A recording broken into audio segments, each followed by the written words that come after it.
Hello beautiful soul! Welcome back to my channel. This is May Chakame from Japan. Kabayan Gemini, this reading is for you.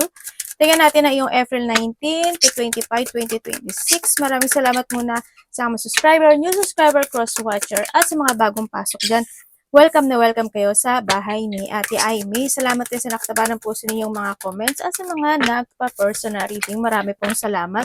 Kung gusto niyo na energy niyo lang talaga, ang gusto nyo makuha natin, all the details is in description below. Pakicheck na lang. General reading tayo, Gemini. Kunin mo lang ang sayo at itapon ang hindi naman talaga sa'yo. Maaring vice versa. Energy mo, energy ng person mo, energy ng malapit sa puso mo. Nangyayari, or mangyayari pala. Use your own intuition. Lawakan nyo yung isipan. Ano man ang gender mo, ano man ang edad mo, wala sa baraha ang kapalaran ng tao, kayo pa rin ang makapagpapabago nito. Gawin yung guide, yung mga warning. Hindi yung negative, it's a warning para magkaroon ka na idea, awareness, action, change of action, decision, pwedeng maiwasan, at iba pa. Meron kang Virgo, Libra, Leo, Scorpio, and Cancer. Okay. May mga bagay ka na iniisip na nakapagbibigay sa'yo ng kasiyahan, no? Or nakapagbibigay sa'yo ng mental peace. Ganyan. Meron din mga bagay o sitwasyon, syempre, na sometimes you feel drained na doon sa point na yun. Ano, pwedeng may nakakausap ka na nakapagbibigay sa'yo ng drain, or pwede rin kasi sa trabaho mo, you feeling drained, or yung mga bagay na nakapagpapadrain. Pwedeng mga chismis, pwedeng mga tao na against sa'yo, pwedeng ganon. Sa nakikita ko to, iba dito tarot reader, ano? Yun. Or pwede rin na may kakilala kayo na tarot reader, kamag-anak, pwedeng nandun sa kapamilya, no? And then also, pwede, sa iba dito is pwedeng nagkakaroon ng mga conflict situation, magkakaroon ng mga hindi pagkakaintindihan, baka yun din makaramdam ka ng you're feeling drained, or nagkakaroon ng mga reflection from the past situation na you feeling drained, pwedeng nandun sa point na yun, ano? And then also, ang nakikita ko sa'yo dito is meron kang mga bagay o sitwasyon na paninindigan mo, o may actions and desire ako na nakikita sa iyo eh. But still, andun yung happiness mo sa nakikita ko dito. May mga abundance din ako na nakikita sa iyo, no? Luck, growth, achievement, o baka may ma-achieve ka, o kaya sa iba dito abundance. May mga positivity happen naman. May pagtulong, hindi ko alam in what way. Either hihingi ka ng tulong, or may tao na magbibigay sa iyo ng tulong, or may tutulungan ka. Pwedeng na doon sa point na yun, ano? Yun. Sa iba naman sa inyo is, yun nga, pinagchichismisan ka. Sa nakikita ko dito, o may mga konting problema lang naman. Siguro hindi naman big deal na sa iba sa inyo. Yan. And nakikita ko rin is may mga excitement situation. May mga ikaka-excite ka raw. Yun ang nakikita ko sa iyo dito. At sa iba, anxiety or pagkabalisa. Or meron ka mga ikaka-anxiety mo, gano'n, ikakapagbalisa mo. Yan ang nakikita ko ito. Mag-ingat ka na lang din, ano, kasi dito sa situation mo is may tao na hindi pwedeng pagkatiwalaan. May mangliling lang, pangliling lang, o lilinglangin ka. Or sana hindi ikaw ito. Okay? Pwede rin sa karelasyon to, no? O kaya kasama sa trabaho, or sa family connected, mga ganyan. Family. Sana hindi ikaw. And then also, is cheating? May cheating eh. May dadayain ka, or may taong mandadaya sa'yo, o may pandaraya talaga. May cheating situation. Ako na nakikita sa iyo. Sa iba dito, may mga hardship or mga conflict situation, magkakaroon ng mga debate, pwedeng may tao kang hindi maintindihan, or may hindi kanila maintindihan, or niya maintindihan, o kaya nandun yung point na mga pain na situation na magaganap o mangyari. Halimbawa, may ginagawa kang mga may gagawin ka na makakaramdam ka ng painful, either yung mga physical activity or mga ganon, basta may pain daw ako na nakikita sa'yo. Sana yung conflict hindi ganon kalaki, no? Yan, habaan mo na lang din yung pasensya mo. Yun na nakita ko dito sa iba sa inyo. Pero still, magkakaroon ng mga union, no? Sa iba, hindi ko alam kung wala kang trabaho, or resting time ka, or holiday ka, or handun yung point na you feeling relaxed when it comes to your home, or sa bahay lang din yung trabaho mo, pwedeng nahandun sa point na yun, no? Alam mo dito sa sitwasyon, kung this is a love life, kung ito sa love life, there's something wrong. Ako nakikita dito. Isa sa inyo kasi is hindi totoo, no? Isa sa inyo madaling maakit or madaling matukso. Kumbaga, handun yung point of blockage. May mga blockage when it comes to a relationship. Yun na nakikita ko sa iba. Medyo magulo, no? Medyo magulo yung connections na to sa nakikita ko dito sa iba sa inyo. Pwede rin kasi related siya sa family, no? Medyo halimbawa, pwede sa kasama sa trabaho, may mga magulong sitwasyon sa ganun. Yun na nakikita ko dito. Innovation, ay, ganun. Ay, ganun. Okay, kung ito is sa sarili mo, when it comes to your life, no? When it comes sa sarili mo, sa life mo, ito, Gemini, may mga opportunity na lumalakpas, oh. Hindi ko alam why. May mga, ano ka ba, nireject ka ba? May mga miss opportunity, eh. Umalis ka ba? Ano ba to, nag-resting time ka ba? Pwedeng nandun sa point na yun. Or pwede rin na may dumarating na opportunity sa'yo, ini-ignore mo yun. O kaya hindi ka kumikilos o hindi ka nakikikilos. No? Maaaring mayroon kang pinupukusa lang na dun na na-inspired ka dun. No? Kung saan aspeto ng buhay mo yan comes to a life. And then also, sa iba dito is merong mga kalungkutan na parating. Or may mga situation na pwedeng ikapanghinayang mo, ika-regret mo talaga, or ikalungkot mo. Pwede sa pera, sa relasyon, sa trabaho, pwedeng nandun sa point na yun, ano. Sa life mo kasi rin is may mga situation of innovation. Magkakaroon ng level up in some aspect of your life. Pwedeng sa relationship, pwedeng sa pera mo, pwedeng sa health mo, pwedeng basta physically, emotionally, spiritually, pwedeng nandun sa point kung saan man yan. Or mayroon ka ng bagay na pag-aaralan, sisiyasatin, aalamin, i-innovate, a-actionan, o sa iba dito mga bagong trabaho to, no? Or mga bagong connections in life, ganyan. Pwedeng love life or pwedeng kung ano mga connection na yan. Siyempre, di ba, nagpupunas pa si ate. Iba dito, inspired kayo. You are feeling inspired this time. Pero sana, no, when it comes sa opportunity, kasi sayang siya. Hindi ko alam bakit. Pero, it's your life naman din sa nakikita ko dito. May mga time na nalilito ka. Sa iba dito, when it comes to love life, trabaho, basta kung ano yung bagay mga nalilito ka raw sa nakikita ko. Pero nagkakaroon ka ng idea dun eh, no? Situation na yun. Or you have an idea na gusto mong gawin or actionan. Tingnan mo pa raw siyang bulb, di ba? Yun. Siguro pagdating sa sarili mo, this is a time to stepping up or hindi yung pa na kailangan mo talaga mag-innovate or mag-action talaga na. No? Kasi nandito ka na sa sitwasyon eh. Yun. Kumbaga may mga oras o pagkakataon na pwedeng masayang. Pwedeng nandun sa point na yun o nasasayang. Pero nasa sayo naman yun. Kung ito is a career, when it comes to career mo, ganun din naman sa career mo, pwedeng may mga inaayawan ka o kaya pagod ka sa nakikita ko dito. Kumbaga is may mga time na parang napapagod ka na talaga, hindi mo kaya yung challenge or you want to give up. Ganun, mahal sa point na yun.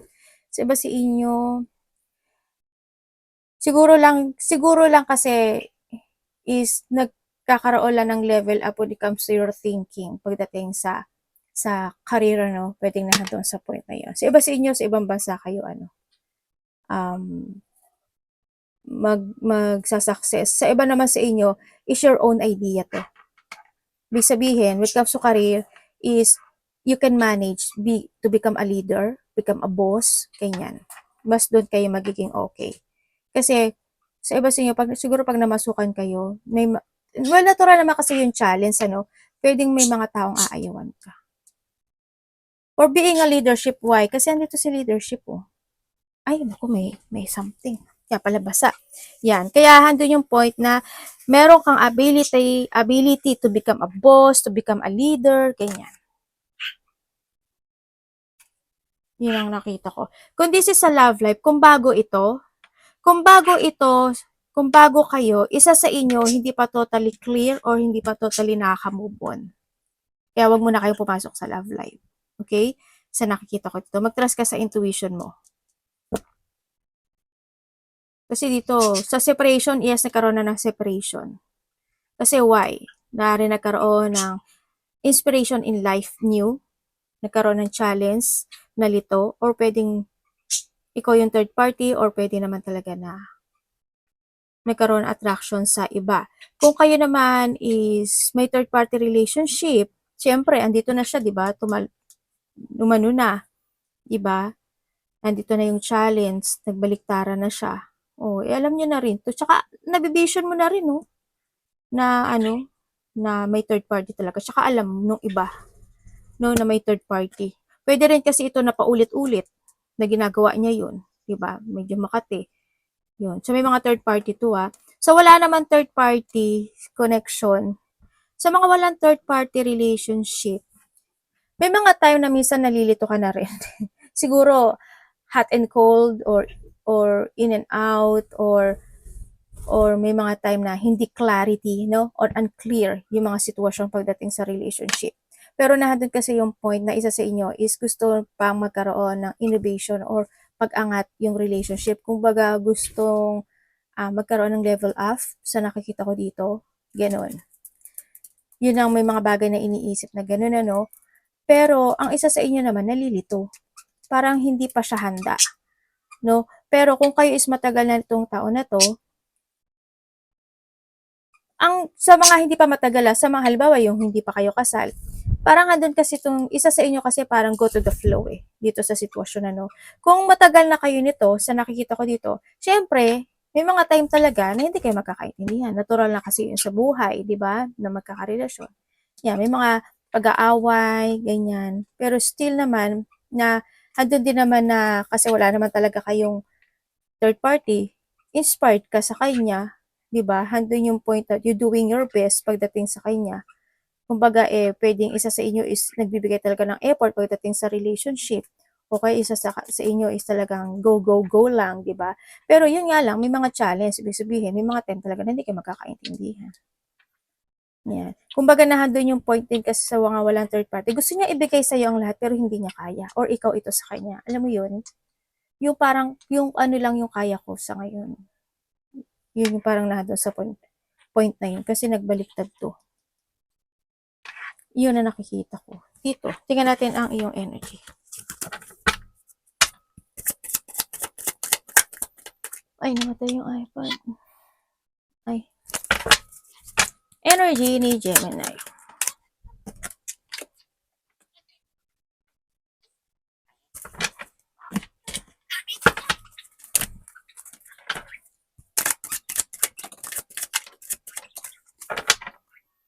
Okay, when it comes sa iyong energy Gemini, ang energy mo is may mga bagay ka daw na iniisip na gusto mong desisyonan, gusto mong aksyonan, gusto mong baguhin, gusto mong recover, gusto mong gawin. Parang you have an idea, parang nandun sa point na yun.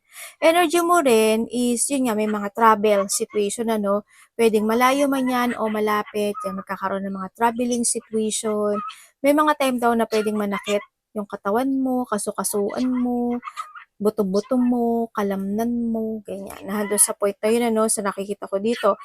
And then also, energy mo rin is something you want to recover or you want to heal. Hindi ko alam in what way. Parang nandun sa point na yun. Ako nakikita sa'yo. May gusto kang desisyonan pero bakit hindi mo magawa? May iniisip ka na gusto mong na gawin, hindi mo magawa. Hindi ko alam why. Why? Parang may mga gusto kang isaayos, masterin, gawin, practicein, solusyonan. May mga ganun sitwasyon. Parating. Uy, 8 to. Abundance.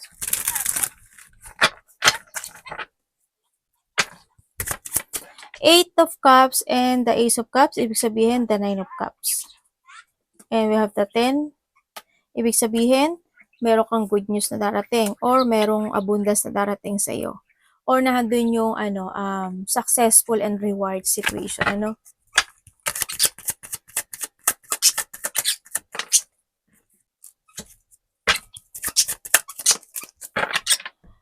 Okay, parating sa iyo. Sabi ko sa iyo eh. Sabi ko sa iyo. Okay, parating sa iyo, ibig sabihin is there's a luck. Congratulations. No, there's a luck. Ako na nakikita sa iyo, may mga ano tawag dito? May mga hardship sa buhay na matatapos or masusolusyonan. May recovery, tulad ng sabi ko kanina, may recovery, may improvement when it comes sa iyong financial or finances sa nakikita ko sa iyo dito. Pwede may magbibigay nito sa iyo or makaka-receive ka sa kanya, no? Ng blessing or pera man iyan. No, kakilala mo na to. And then also, parating din sa iyo, may mga union eh. Yan, magkakaroon ng mga union. O, tamo, oh, we have the 10-10, oh. Pero ba't nandito si Devil? Sa Devil. Naku. Ingat na lang sa gastos, ano? Sa nakikita ko sa'yo dito, no? Maano ka rin eh, no? Pero baka may pagkakagastusan ka, matuksuhin ka. Also, may mga union, celebration is happen, ang sinasabi dito. May mga happiness, success, and abundance nga, tulad ng sabi ko kanina. You will receiving something eh. Gift, tulong, money, pagmamahal, or ikaw ito sa kanya. Pero magkakaroon ka ng disappointment sa taong malapit sa iyo or sa taong nakausap mo na, pwedeng nangyari na to noon, tapos mangyayari muli. Sa iba ganon. At dito rin yung pag-iwas, ano, pwedeng may taong iiwasan mo or may taong umiiwas sa'yo. Nagkakaroon kasi ng distance ako nakikita dito. Parating din sa'yo, may mas matanda sa'yo or ikaw sa kanya, magbibigay ng suporta. Pero ba't universe yung Deb? May unfinished business ka, nabubulol ako. May unfinished business ka raw. Gemini, yun ang sabi. Meron din dito na sakim, makasarili. May tao na may dark thoughts sa'yo, or ikaw ito, vice versa. Handito rin yung point na, ang tawag dito, pwede magkakaroon ng mga pag-aaway o hindi pagkakaintindihan related to money, bahay, lupa, material things, or pwedeng kasamahan mo rin to sa trabaho sa iba sa inyo, no? Yan, may mga hindi pagkakaintindihan. But still, at least, diba? Kasi ang buhay kasi is the reality is may good news and a bad news. Iwas ka na lang doon sa mga tao na yun, ano? Sa stress mo. Yung iba dito, you feeling, merong sitwasyon na unfinished and you feeling stuck and you feeling trapped. Hindi ko alam in what way. Pwedeng sa emotion or kung saan man yan, sa pera. Anak, baba ka muna. Unay-chang mo. Dapat iwasan ni Gemini.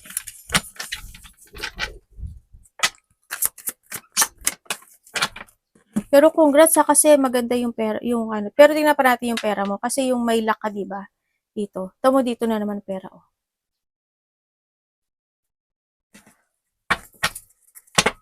Dapat iwasan.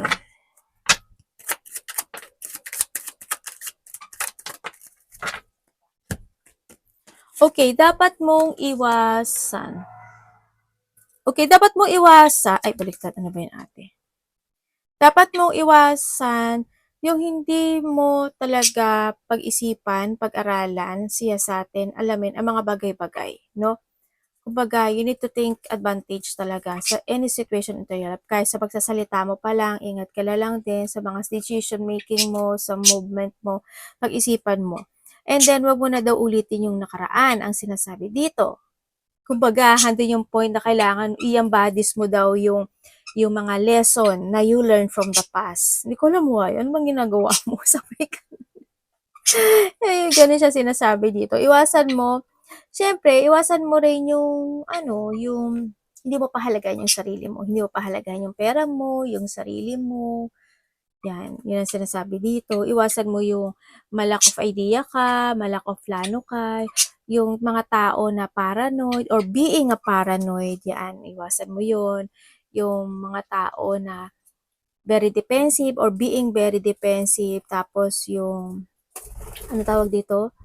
Yung mga hindi magagandang pananalita, ganyan, yung rude situation, ikaw being a rude, ganyan, maging bastos, or or mga taong bastos, magsalita, iwas ka na lang din. Yun, yung mga tao na paniniwalain ka niya sa mga gusto niya na maniwala ka or tapos ikaw pala ito, 'di ba? Ang hirap lang, 'di ba? Yun, basta gamitin mo naman din yung ano, yung talino mo, no? Matalino ka naman eh, no? Your wisdom and intelligence, yun. Yung mga tao na, ano, sarcastic, yan, iwasan mo. Basta be an emperor. Nobody can control you din kasi dito. But still, you need to focus talaga dito sa sitwasyon mo, no? Ako nakikita sa iyo. Yung mga bagay na ikaka-frustrate mo. Yeah, kung may mga bagay na talaga na need mong ibigay yung full of energy and hard work mo tong gawin mo, why not, diba? Kung basta ganun ang pag-isipan mo daw maigi, may mga bagay na kailangan mo pag-isipan daw mabuti. Your money.